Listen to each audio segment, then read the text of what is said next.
Excited. We got a lot of stuff to cover.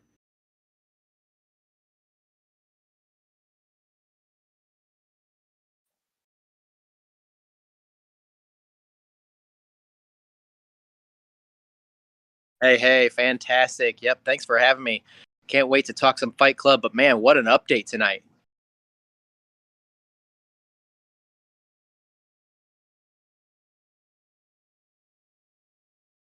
I mean, I guess it's to burn or not to burn. It is.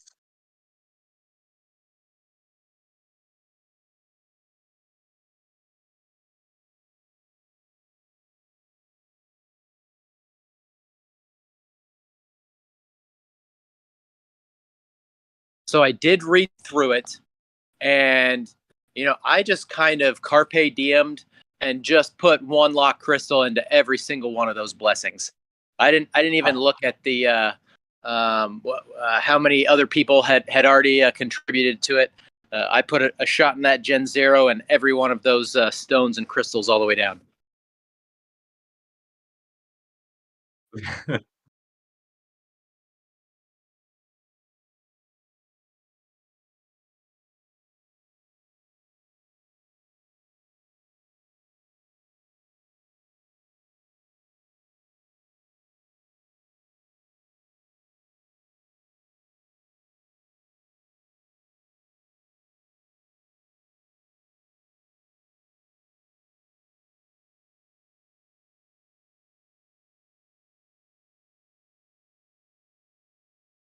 Yeah, I kind of like that approach. If you've got some, especially if you have locked, like a little bit of locked crystals sitting around, drop a couple in here and there, so it's not really costing you much, especially because it's locked anyway.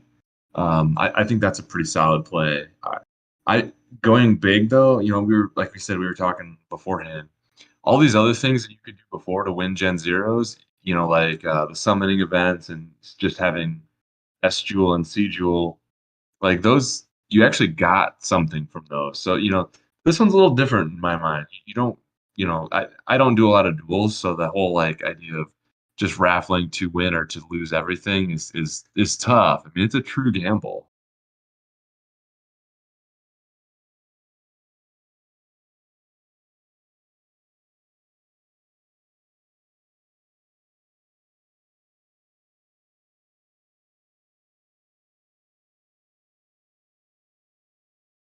So there's a couple things though, Raph. So this right here is the blessing where you are contributing lock jewels, but I think the deferred payment is burning lock jewels for or lock jade for like a summon of where you use 3x the jade purchase to do a summon.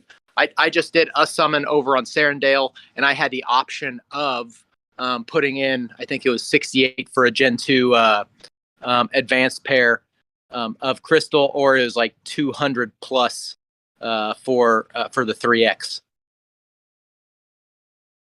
of locked. So that then becomes a time value of money of is it more valuable to use your unlocked now to do a summon, or your locked, use your lock now versus wait for it to unlock via your miners. So 3x, you said, huh? I believe so. I believe so. And there's a limit of, I believe, one per certain period of time. I'd have to read back through the update. Fascinating.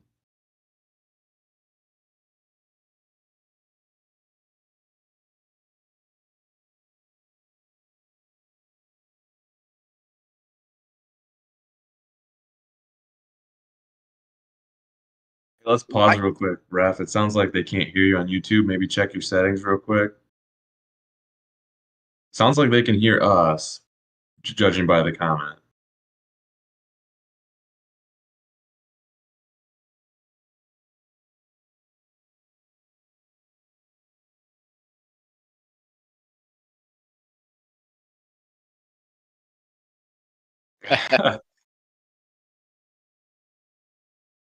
so Neindorf, as Raph figures out his mic, there's going to be some evaluation of how you want to value your locked crystal and your locked jade versus your liquid. Right. Obviously your liquid's going to have a lot more utility, but if you want to access that locked power token earlier, you've got a lot of options. You can, like you said, gamble it on some of those blessings over at the meditation circle, or you can accelerate it and perform a summon every once in a while. Right. And, I was just thinking, so not too, recently I have a lot more locked jade than I had in the past because I've finally been gardening over there. And if you're not paying attention and you have a fairly sizable bag, it can get over the 5K maximum that you can, mine. And I'm like, say you weren't paying close attention, you now have a wallet that's got like 8,000 locked jade in it. Well, it's going to take you a long time to burn that down to that 5K max. This is another opportunity to possibly burn off some of that extra, that's in Yep. that wallet, and you can't do anything else with it. Yep, sure is. It's a great way to balance or even out your wallet size at a quicker pace. Now there is a Right. limit. You can only do one summon per period of time. And I'm curious if that's going to drive more higher generation summons to consume Degen. some of that. Yeah, to consume some of that higher lock jade. So you may see some more traditional summoning, dark summoning of higher generation things to go and get those elite abilities or that second life or transcendent ability. I agree with that. Okay, so let's YouTubers out there, let me know if you can hear me. I think I have everything squared away now. Thank you for your patience. It's my first time getting back on the bike in a while, so oops. Yeah. No worries. Yeah, I'm glad I was paying attention. Someone had thank you for posting in our chat, our Yeah. Discord, so I saw it right away. Appreciate it. Sir Worm was trying to raise the alarm in Discord, and I was just busy blabbering, so I missed it. Okay, so that's an interesting point of how we're talking like real ripple effects, not only to the tokenomics, but to the tokenomics of heroes. I mean, this actually, I mean, it's quite frankly, it's a game changer. I think I'm overall very positive on it, but I mean, look at, I mean, we're now raffling off crystals, greater crystals, presumably, or yeah, stones as well, Gen Zeros. This is going to impact the entire economy. And the first thing that I thought of is, wow, they're not afraid of that token price going back up. And I actually thought that as they made as they made Jewel the power token, I thought they were going to want to keep Jade and Crystal at a low level to incentivize bringing in new players into the game, keeping, PvP transactions at a low cost. But I'm curious now with this, they're not afraid of that token price going back up. So there's a balance with encouraging new players to join. You want to have that low cost, minimal barrier to entry, but you also want to have incentive to a play to earn, where that investment has the opportunity to grow. Does this make gardens more valuable or less valuable in your guys' mind? Probably more in Serendale because you can gain locked faster. There's no locked crystal being distributed anymore. Is that correct? Or is it very little? It's so little. Yeah. Serendale's definitely the place to be to gain the locked power token. So that being said, a question I guess I'm trying to remember is, when is the locked crystal dropping from the Harmony locked jewel conversion? Have we heard that, by the way? I don't think we have a definitive date on that yet. Okay, I'm just curious because that's something I'm keeping close tabs on that as it's going to drop into my burned wallet. So I'm a little sensitive on that one. Yeah, the hacked wallet. So you got to get out of that quick. Yeah, it has my head spinning on what the next actions are. I think it's certainly a boost to the tokens. I think it's good for the overall ecosystem.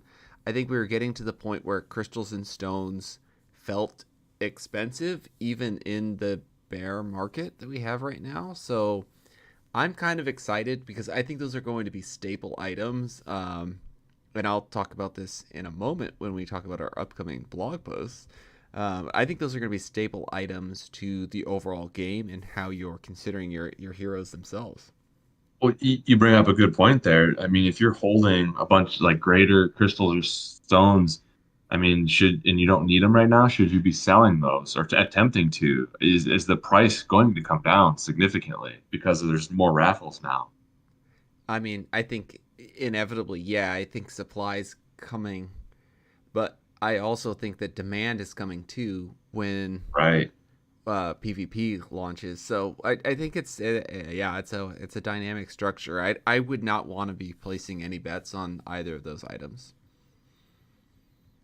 Before this update launched, just a point of order, I believe Burnham or another larger player put a lot of liquidity out on the Serendale trader for regular stones.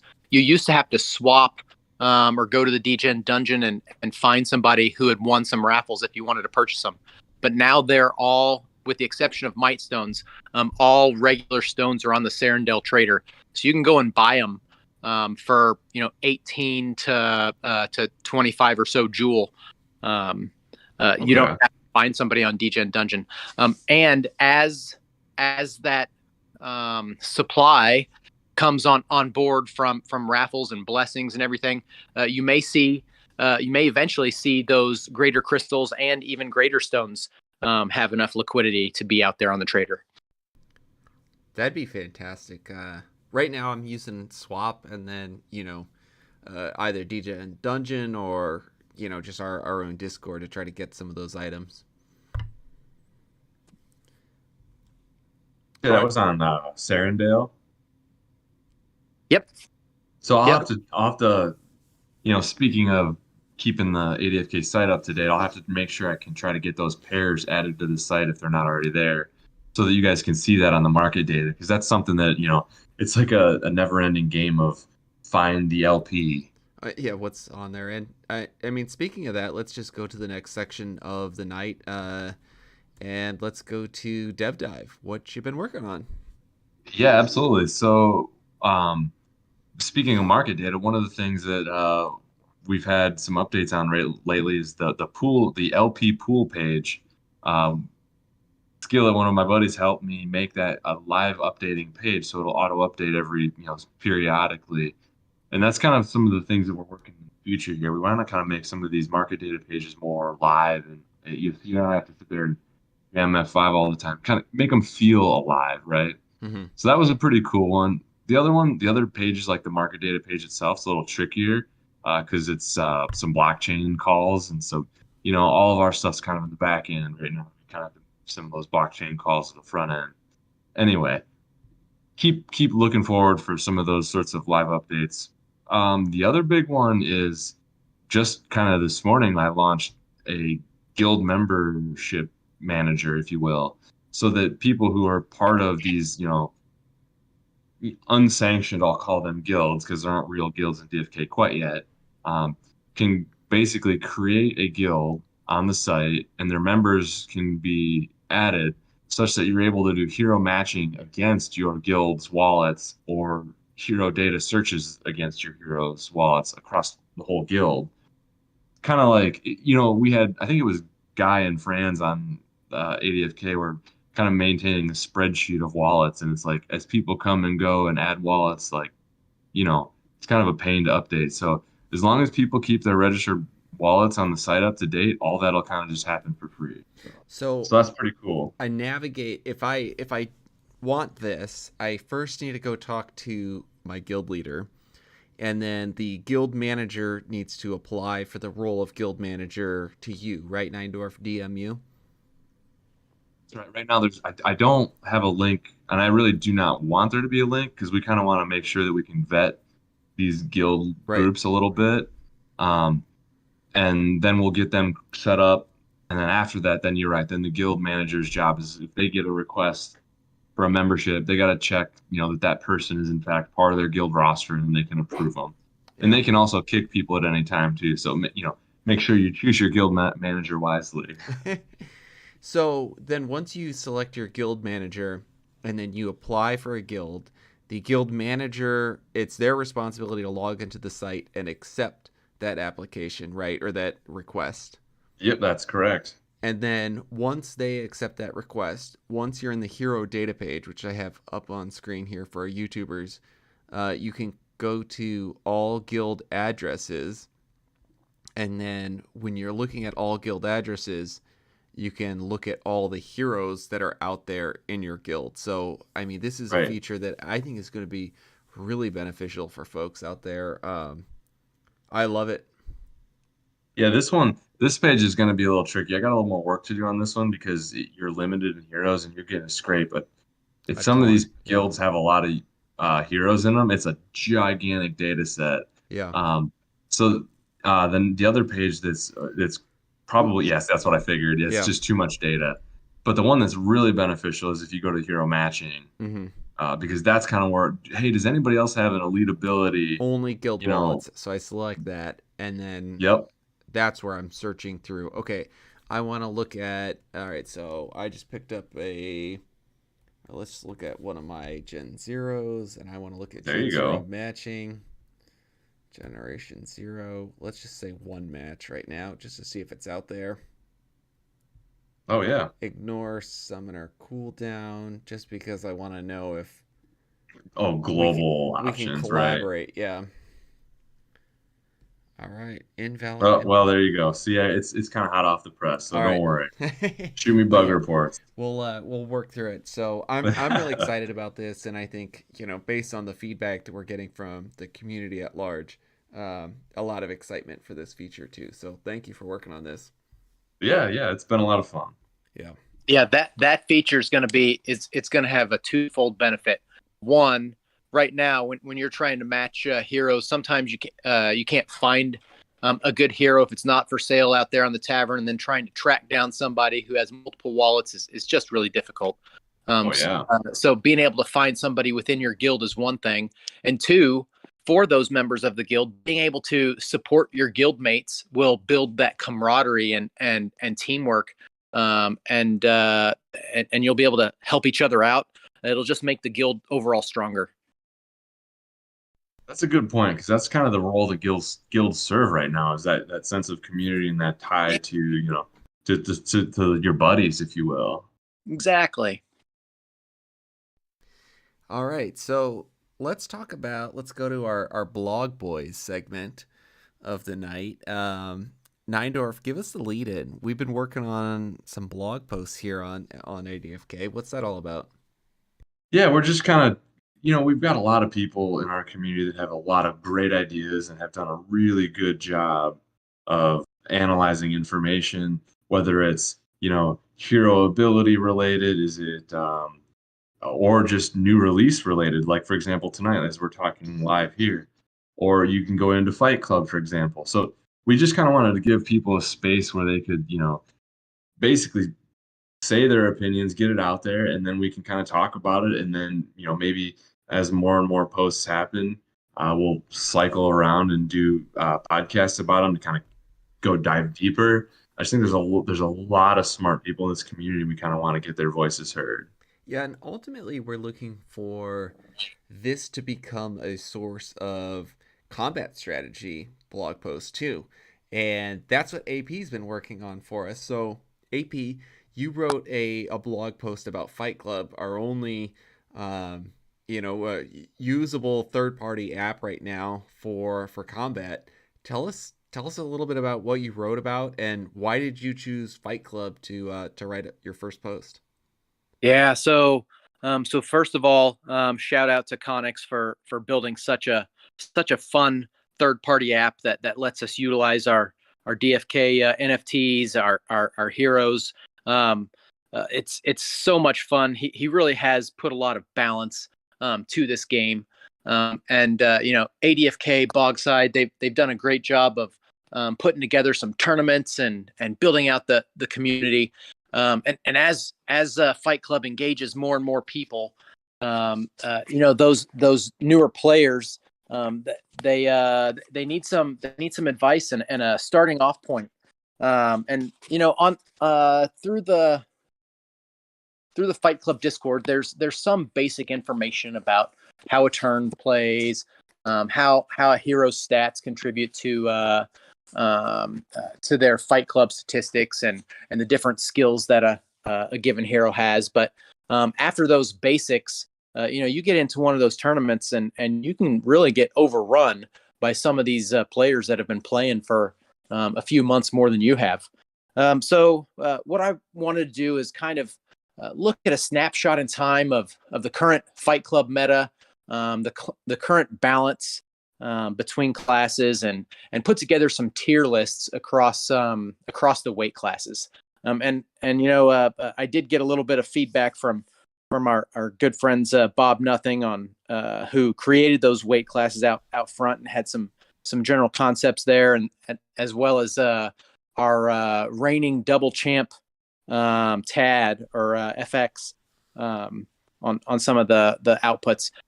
But yeah, we've got some. I put it into 2 tier lists per weight class. So one is for your main class, which has 2 skills, and then one for your subclass, which just has a first skill. And depending on the weight class, certain hero classes are going to be more powerful than others. So if we want, let's start to the most recent speed tourney, which was a beta cup. And I tell you what, those speed tourneys are really fun. You can get 5 upwards of 5 matches done yourself within an hour. And it is fast and furious and intense. Gets that heart pumping. But our speed tournaments usually. So let's give everyone a quick intro. And if you want to join a speed tournament, you jump into the Discord server. We're trying to promote 1 speed tournament a week. They cost approximately 10 crystal to join, and we do have a double elimination bracket. And once you join, they go like AP saying. So once they start, it automatically seeds everyone, matches you up against your opponent, and then you have 5 minutes to opt into your match, or you will lose that match. And so you can fit an entire tournament into an hour and a half, 2 hours, where it used to take us like 3 weeks of just tracking people down. So, I mean, it is an incredible efficiency to actually making it work. And it's almost a little bit of a different style too, because you don't have a chance to research other people's teams. Like, you just got to rely on your gut instincts. And it's kind of like, the best offense is a really strong offense. Yep. Agreed. You also don't have the sideboard or the bench spot to swap things in. You've got a lineup of your best 3 heroes for that weight class, and you got to go. And you want to make sure that you set them up front, mid, and back the best way. You can't swap them around either. Yeah, so walk us through, the strategy here of baby weight, and then we'll probably let everyone else, read along at their own leisure. But baby weight is the most accessible by far because it's level 1 heroes.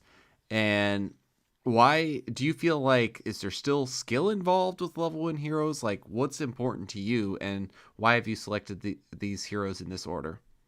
Sure. So baby weight in Fight Club, there's a mix of static skills that like an archer's aim shot that does 70 damage, like a sage's or bard's lightning strike that does a static 80 damage, and then like a spellbow's ice blast that does 75 damage. Those are the same amount of damage no matter what the level of the hero. So obviously the lower level hero with less hit points, that static amount of damage is going to hurt a lot more when you're on the receiving end. So targeting hero classes that have a high amount of that static damage is going to be beneficial. There's another um, structure that's more beneficial in the higher weight classes, and that's a pump structure.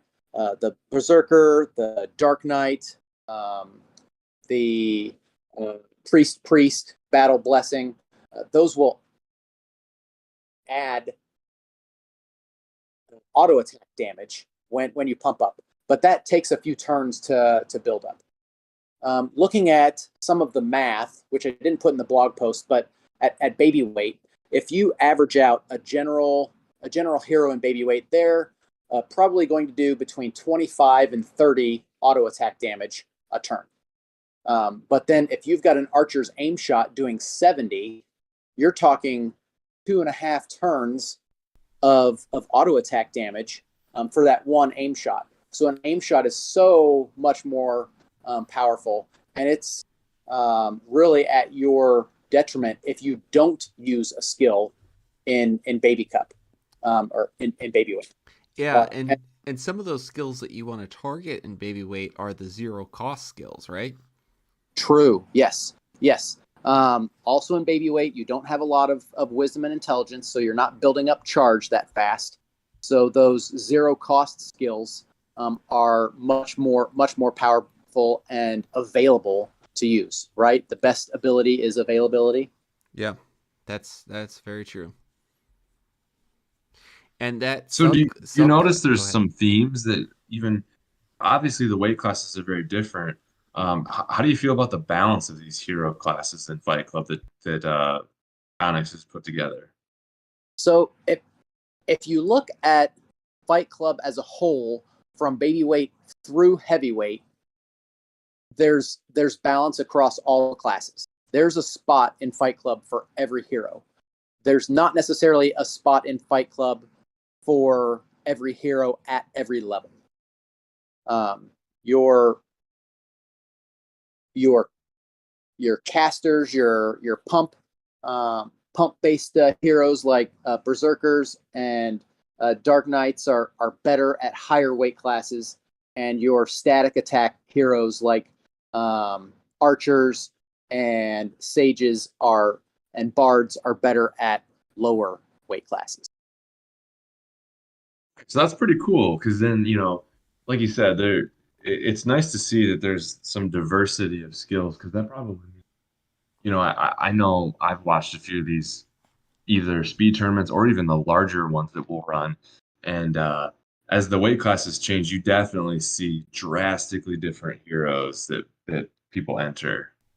Yeah, you sure do. Yeah, it keeps you on your toes, which I like, and like you said, AP, it gives you a chance to use a lot of different classes at different levels where they can, have a huge impact on the game. So thanks for writing this up. I mean, this is an incredibly comprehensive guide, but still you make it very digestible for new users. Your intro into Fight Club. So for those of you out there, we'll link this in the show notes. Please go check it out and jump into Fight Club. We're having fun. Join us for the chance to earn raffle tickets and lots of other prizes. This last week, we gave away memberships to ADFK. So we sponsored that, and that was pretty neat. All right, so the last agenda item that I had tonight to go over, guys, is I finally have a confirmed date for my in real life raid to Wisdom Labs, and that's in collaboration with the Kingdom Studios team. We are going out on March 6th, and so let me double check that date. Right, it's March 6th. That is a Monday. Yeah, so I'll be out there and planning on talking with Ian and the rest of the Wisdom Labs, Wisdom Gaming group that is developing PvP. I know Hubert's going to be out there, so I have a lot of game questions for him. Bolon's going to be there. Second Best Dad, I think, is going to be there too. Neindorf and I are working on, I'll call it a secret project that we'd like to get his help with. Can't tell too much more on that, but we got a lot in the dev dive hopper that we're working on for the future of the game. for some features that haven't been released yet. So really excited about that. So if anyone wants to, one, either join me out there, or two, if you have questions about the future of PvP and you want me to ask them, let me know. I'm going to pull the Grady approach and I'm going to pin them down like a butterfly on the pinning board. And we're going to try to get some answers to these questions about PvP. So what do you guys got? Now the real question is, Raph and Neindorf, are you guys going to be wearing those awesome ADFK t-shirts? Yeah, I have some extra t-shirts. So if anyone else makes a trip, I will give you a free t-shirt. Now we only have like the sizes that I'll bring with me, but yeah, that's the deal. Yeah, unfortunately, I got a Gen 1 that's got kind of a scheduled, kind of same day sort of basic surgery. So I got to bow out on this one. But I have no doubt that Raph and you guys will represent ADFK absolutely the whole way. Yeah, so is there any burning questions that you guys have on PvP besides when will it drop? Not that I can ask here. Fair enough. Uh, Fair enough. All right, well, let me jump over to YouTube and see. All right, YouTubers, am I allowed to pull up or come up? Vibes. Yeah, where are you at? Are you close to Minneapolis? I'm driving. I'm in Iowa, so it's about a 4-hour drive for me. Vibes, if you show up, I will hook you up with a. We have a large, an extra large. We have a lot of larges and an extra large. So you let me know what kind of ADFK shirt you want, and I'll hook you up. Yeah. So in all honesty, DM me some questions if you guys got them. I'm planning on sending a bunch of questions over to that team in a couple weeks, trying to give them the luxury of seeing some of the questions ahead of time. With respect to the launch schedule, like, all joking aside, like, I'm not going to ask, like, are you going to make my Dark Knight more powerful? Or when exactly is the single day that you're promising that you'll release the game on? I think some of those, obviously, like, they're not going to answer those. I think we're still far enough away. They might have a release date by then, but I'm not planning on it. So I really want to deep dive into the game mechanics. Like, how many turns do you expect games to last when we're at level 20? Maybe even go as far as saying, like, are you planning on releasing all classes for the onset of battle? Or will it, because we've only seen basic classes up until this point. So I think there's a lot of questions building up, game mechanic questions that we got to get through, roadmap questions that we can ask. So send those my way, and we'll work on it together. All right. Well, any closing thoughts that you have for tonight, AP? My closing thoughts are I've got to do a lot of math on figuring out how valuable all this locked jade and locked crystal is. These blessings and deferred fees. I got to do the math and figure out how valuable those are. Right. How about you, Neindorf? Any closing thoughts? Yeah. I mean, to me, this is a curveball and a half. There's been hints about pet treats and the provisions from the Bun contest and level 10 profession quests, and then all of a sudden, here comes this gigantic curveball, and it's like, here, you can gamble away your crystal. It's like, whoa. Like, I love it. It keeps you thinking. I remember in an AMA a couple months ago when somebody asked if there was going to be ability to use our locked crystal, locked jade, and I recall like a 4-to-1 locked to unlocked ratio, and this is 3-to-1, so it's a greater value that you get out of that locked power token, but you can't use it all the time. You can use it once every period of time. So yeah, it'll be fun to do that math. 100%. So yeah, my closing comment, similar to what you have, Neindorf, and I don't know how to read into this, but if you go to the announcement page where they're talking about coming up, they list them in an order, and I don't know if they do actually specifically say it's not in this order, but I think it's fun to try to speculate on what the order is going to be. And they say PvP, combat and integration, gardens, UI rework, and game chat, profile achievements, pet feeding power up. That one's probably farther away. Level 10 profession quest and pet feeding and utility. Green eggs, pet art, lore, and code. That's a lot of really fun stuff that's coming up in, probably the next couple months that I would expect to see at least a lot of that list. I know they mentioned in there that the alignment of the different aspects do not constitute, a sequencing, but Mythic Squad points it out all the time that level 10 quests and pet utility are next to each other in every one of these lists. Yeah. I mean, that makes sense because as far as we know, we got to see. I know we're in closing remarks here, but there's just so much good stuff.